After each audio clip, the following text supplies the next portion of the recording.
అమరుల త్యాగాల ఫలితంగా వచ్చిన తెలంగాణ ఒక కల్వకుంట్ల కుటుంబానికే పరిమితమైందన్నారు కడియం శ్రీహరి.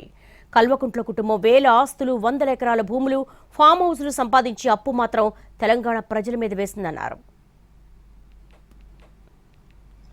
ప్రజల సమైక్య పోరాటాల ఫలితంగా, సకల జనుల సమ్మె ఫలితంగా, అమరుల త్యాగాల ఫలితంగా తెలంగాణ వచ్చింది. కానీ వచ్చిన తెలంగాణ ఒక కుటుంబానికే పరిమితమైంది.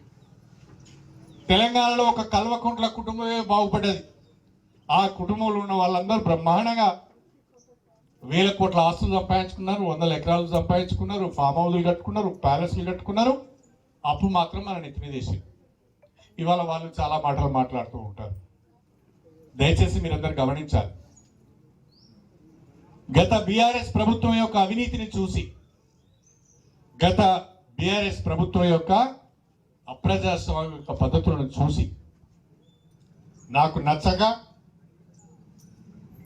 ఈ నియోజకవర్గాన్ని అభివృద్ధిలో దృష్టిలో పెట్టుకొని రాష్ట్ర ప్రభుత్వంతో, రాష్ట్రంలో ఉన్న కాంగ్రెస్ ప్రభుత్వంతో నేను కలిసి